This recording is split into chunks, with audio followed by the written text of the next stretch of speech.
We are making cookies today, and this is going to be the end product. So I'm going to go back in time now and show you how to make these. See you there.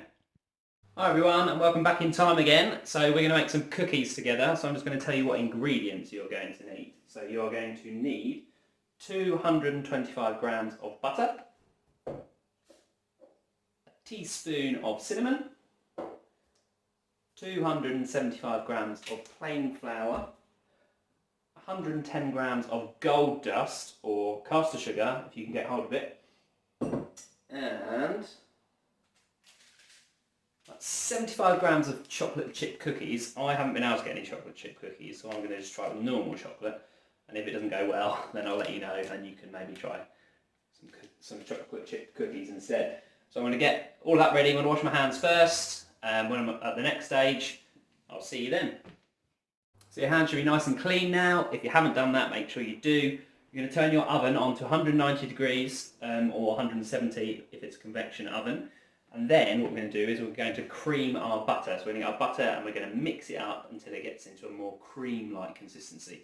So to enable me to show you that clearly, I'm going to flip the camera around and show you what I'm doing.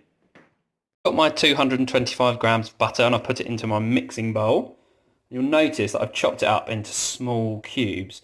This is because if you're trying to cream butter where it's in a solid lump, it's going to take considerably longer than if you try to do it when it's all chopped up. So what I'm going to do now is I'm going to stir this up and keep stirring it so it gets into a cream-like consistency. And then when I've achieved that, I'm going to show you what the result is before we put our sugar in. Well, this is what it's going to look like when you've creamed your butter. So it's not going to be like the cream you might usually have in your fridge. It might be more like clotted cream, so it's still quite thick. So what I'm going to do now is I'm going to pour in my 110 grams of caster sugar, and then I'm going to keep mixing until it's light and fluffy, and then I'll show you what we do after that. So this is what it's going to look like when you've stirred in your caster sugar with your butter, and it only took me about an extra minute to get this done.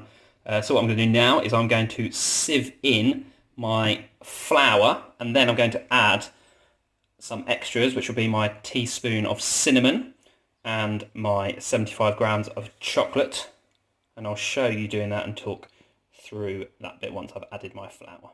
Sieve ready. You're going to get your sieve over your mixing bowl and you're going to pour in your flour into your sieve and then tap it until the flour comes through. You'll shake it.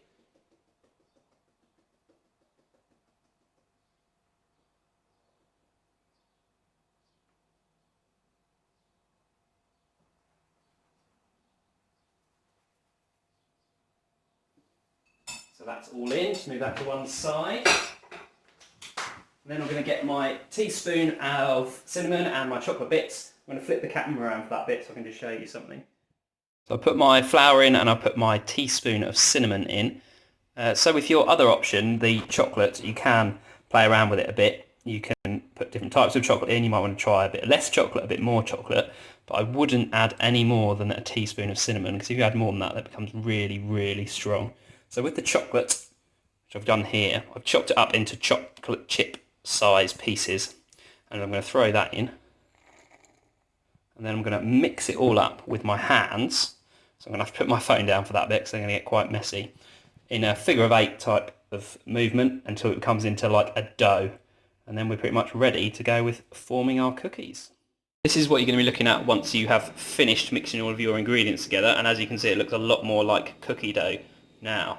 What you can do, if you've decided halfway through making your cookies that you don't fancy eating cookies anymore, you can freeze it and then save it for later. But I imagine if you started making cookies, you're probably quite keen to eat them. So I'm going to show you what to do next so that we can get even closer to eating our cookies. Next step is to get some greaseproof or baking paper, and you're going to put it on your tray like that. That's where your cookies are going to go before they go in the oven. You don't need to grease that up or anything. And then you're going to get your dough. Break off some bits. I'm going to get my dough like that, and I'm just going to roll it in my hand like this until I get a small walnut shape. Maybe if that's a bit too big, depends how big you want your cookies really. You could play around with the size. You might want to make a giant cookie that you could eat all to yourself. Not that I'm recommending that. So we've got our small cookie shaped bit of dough. So what I'm going to do is I'm going to take that, I'm going to put it on my baking paper, and then I'm going to continue doing that. If I run out of space, I'll just get another tray, put some more baking paper down. So what I'm going to do now is I'm going to make all of these. I'm going to show you what it's going to look like before it goes in the oven and tell you about your cooking instructions on the next part of the video. See you in a sec. The last step before you put them in the oven is going to be this one. So they're all lined up. I've got some different sizes on there.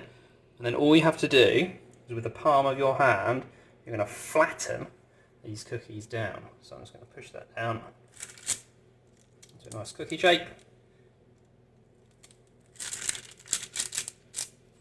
Make sure there's a tiny bit of space between them. You can do that with all of those, and then you're going to pop them in the oven for about 10 to 12 minutes until they go slightly brown on top and they start to feel quite firm on the top as well. So 10 to 12 minutes in the oven, and then we'll have a look at them. Oh yeah, I did do a giant one as well. Finished product. So what you're going to do is you're going to get them out of the oven, put them on a cooling rack and leave them to cool down for about 10 to 15 minutes. So when I was cooking mine took about 10 minutes longer than first suggested. So just keep an eye on them, wait till they go golden brown and they're slightly firm on the top. And then you should have yourself some delicious cookies. Let us know how you get on.